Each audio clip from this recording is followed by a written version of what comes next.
परम पूज्य गुरुदेव और वंदनीय माता जी की चरणों में कोटि कोटि प्रणाम। आप सभी को प्रणाम। पुस्तक गृहस्थ एक योग साधना, जिसके लेखक हैं पूज्य गुरुवर पंडित श्री राम शर्मा आचार्य। आज हम सभी इसमें सुनेंगे परिवार की चतुर्विधि पूजा। स्वार्थ बुद्धि से व्यवहत होने वाले गृहस्थ को माया बंधन कहा गया है। मैं घर का स्वामी हूँ। घर के प्रत्येक सदस्य को मेरी आज्ञाओं का पालन करना चाहिए। प्रत्येक को मेरी इच्छा अनुसार चलना चाहिए। प्रत्येक को मेरी मर्जी और सुविधा का आचरण करना चाहिए और मैं जिस तरह रखना चाहूँ उस तरह रहना चाहिए। इस प्रकार की इच्छा और आकांक्षाओं को लेकर जो गृहस्थ में प्रवेश करता है, उसे निसंदेह उसमें नरक, दुख, कलेश, भार, बंधन या माया के अतिरिक्त और कुछ नहीं दिखाई पड़ता।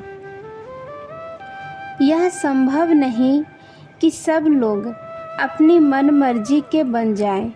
गुण, कर्म और स्वभाव की भिन्नता हर मनुष्य में पाई जाती है।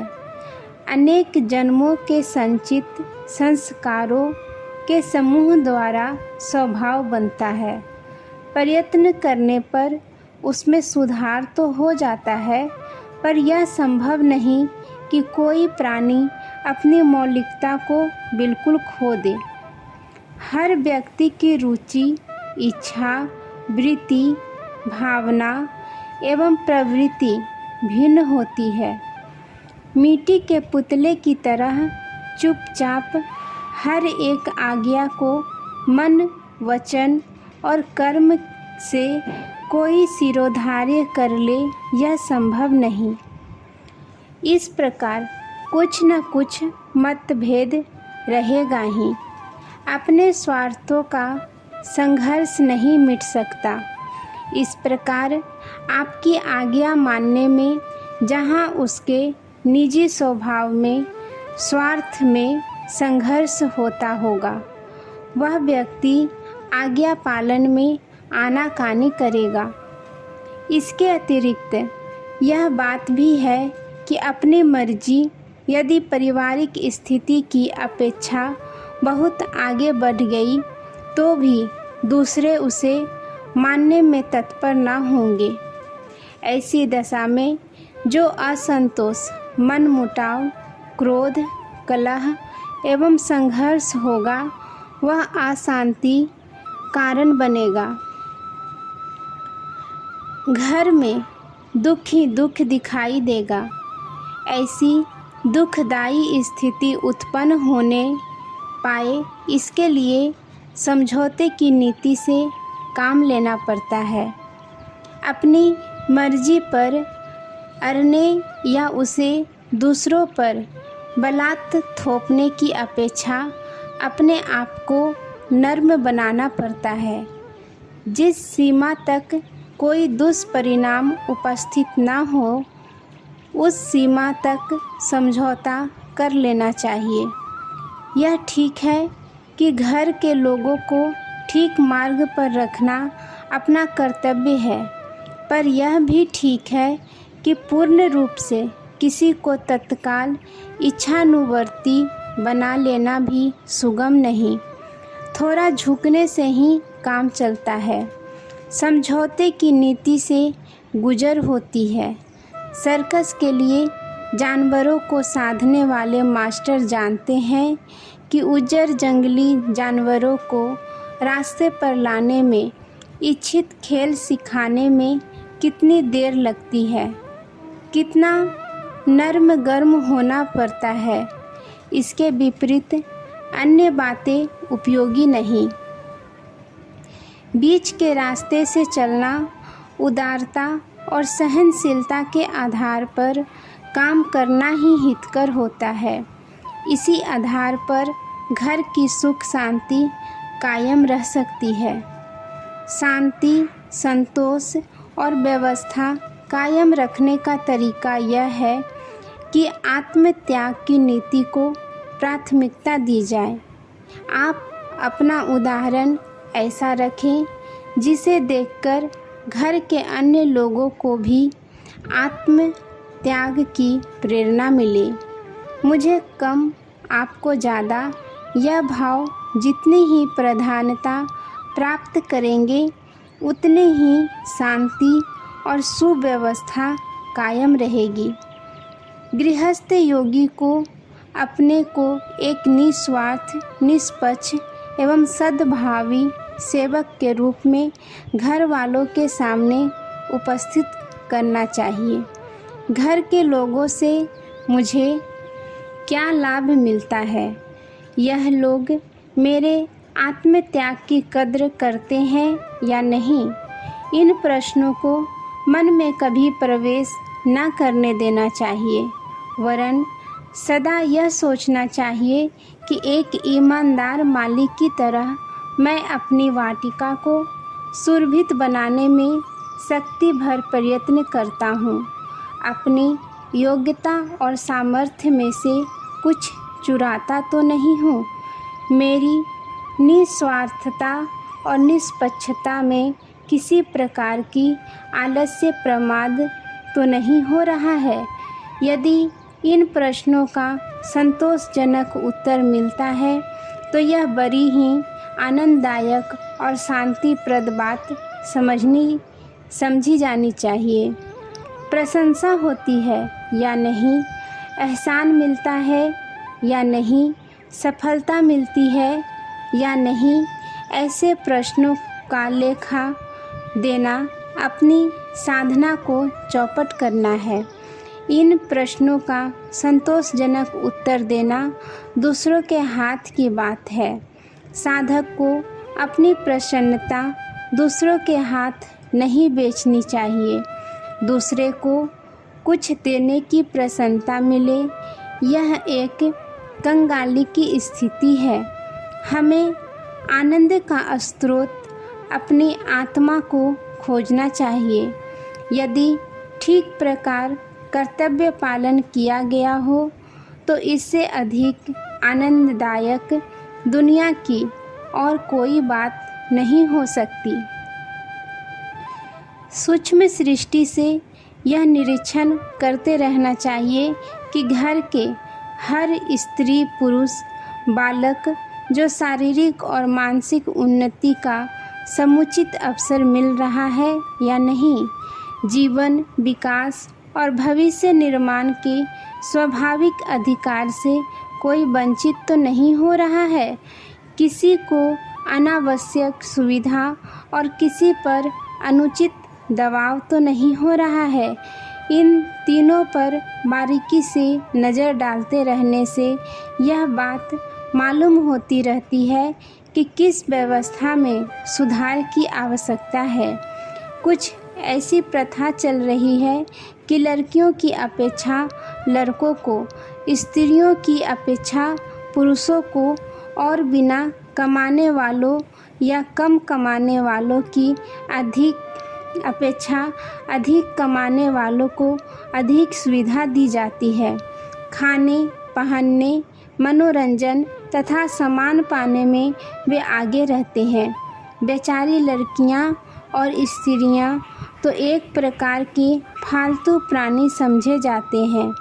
उनकी सुविधा, आवश्यकता और विकास की ओर बहुत कम ध्यान दिया जाता है। यह अन्याय मिटना और मिटाया जाना चाहिए। स्त्रियों और लड़कियों, न कमाने वालों और रोगी, वृद्ध या असमर्थों को उनकी आवश्यकताओं के अनुरूप समुचित सुविधाएं मिलनी चाहिए। स्वास्थ्य, शिक्षा, मनोरंजन तथा भविष्य निर्माण का हर एक को अवसर मिलना चाहिए। यह देखते रहना चाहिए कि ऊपर ऐसा शारीरिक या मानसिक दबाव तो नहीं पड़ रहा है जिसके कारण उसका स्वास्थ्य नष्ट होता हो। आहार विहार के असंयम के कारण कोई अपने को अस्वस्थता के मार्ग पर तो नहीं बढ़ाए लिए जा रहा है, यह ध्यान रखने की बात है। यदि बहुमूल्य बढ़िया पौष्टिक भोजन प्राप्त न होता हो, मोटा खाकर गुजारा करना पड़ता हो, तो इसमें कोई चिंता की बात नहीं। इससे स्वास्थ्य नष्ट नहीं हो सकता। आहार विहार की अव्यवस्था ही वह दोष है जिसके कारण स्वास्थ्य नष्ट होता है। शरीर की भूख बुझाने के लिए जैसे भोजन आवश्यक है, उसी प्रकार मानसिक भूख को बुझाने के लिए शिक्षा आवश्यक है। घर के हर व्यक्ति को शिक्षित बनाना चाहिए। जो स्कूल जा सकते हों, वे स्कूल में शिक्षा प्राप्त करें।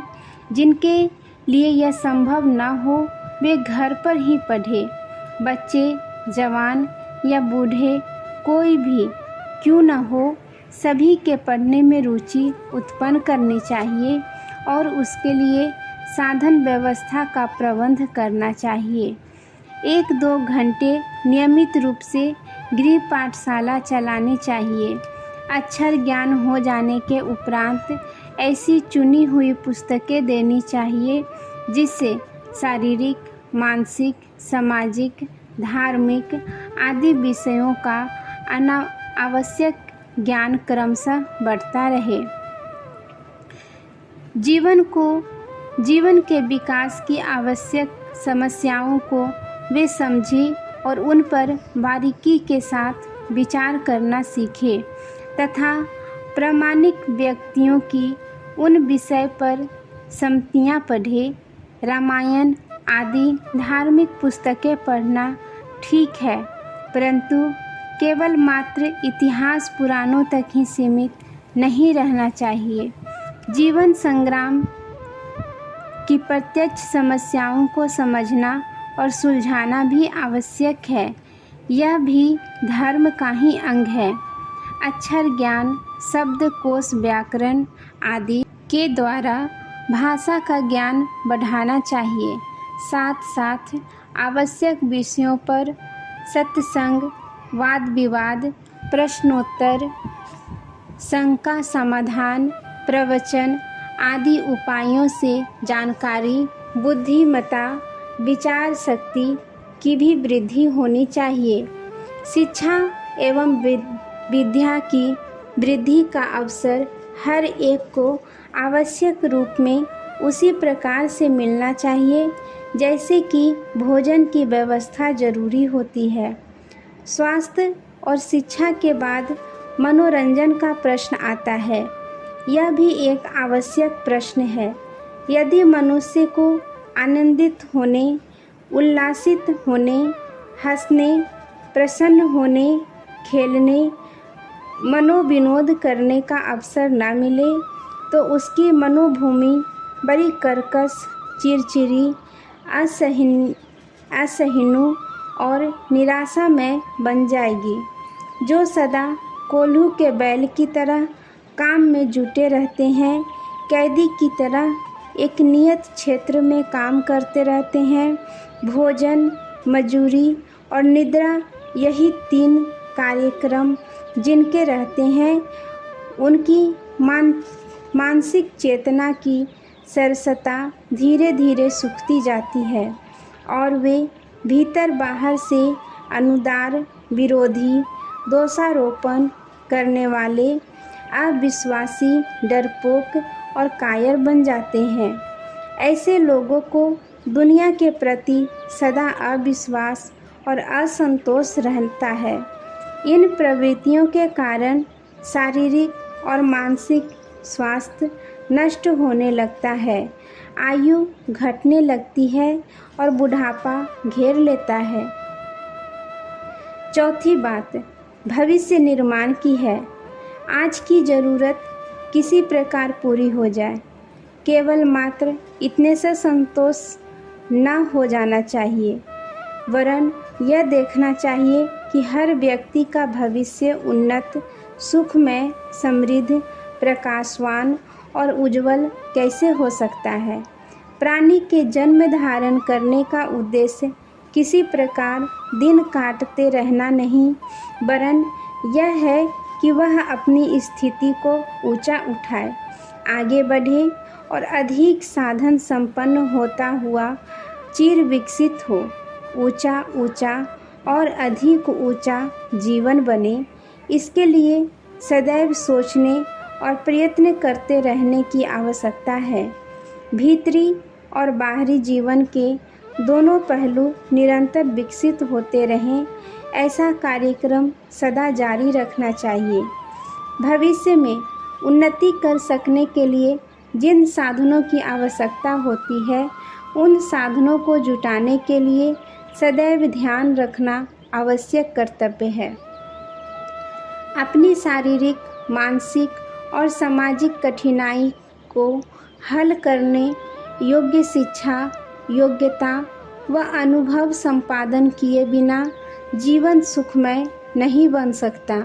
इसलिए पढ़ने लिखने की, स्वस्थ रहने की, बीमारी से बचे रहने की, बोलने चालने की, लेने देने की योग्यता एकत्र करने के अवसर हर एक को मिलनी चाहिए। अपने पैरों पर खड़े होकर अपनी योग्यता से अपना निर्वाह कर लेने की क्षमता संपादन करने का आरंभ से ही ध्यान रखना चाहिए, क्योंकि दुर्भाग्यवश ऐसे अवसर भी जीवन में आ सकते हैं जब नियत संपत्ति से या स्वजनों से हाथ धोना पड़े। ऐसे समय में वही मनुष्य विजय होता है जिसने विपत्ति से लड़ने योग्य शस्त्रों से अपने को पहले से ही सुसज्जित कर रखा हो। ये चारों बातें घर के हर मनुष्य के ऊपर लागू करके देखना चाहिए कि इन आवश्यकताओं में से कौन सी बात किसे प्राप्त नहीं हो रही है। जो बात जिसे प्राप्त नहीं हो रही हो, उसे प्राप्त कराने का यथाशक्ति अवश्य ही उद्योग करना चाहिए। यदि घर के 10 आदमियों का जीवन किसी हद तक सुखी और समृद्ध बनाया जा सके, तो समझिए कि विश्व कल्याण में, परमार्थ में, धर्म विचार में वृद्धि हुई और अपने को पुण्य फल मिला। यदि प्रयास प्रत्यक्ष रूप से सफल न हो तो भी लाभ ही है, क्योंकि अपनी सद्भावनाएं सदा अपने मस्तिष्क में काम करती रहेगी और वे शुभ संस्कारों के रूप में अपनी जड़ जमा लेगी। यह शुभ संस्कार चुपचाप पल्लवित होते रहते हैं और अपने लोक परलोक को नाना विधि से आनंदित कर सुख समृद्धि युक्त बनाते रहते हैं। आज के लिए यहीं तक। आप सभी को धन्यवाद। जय माँ गायत्री।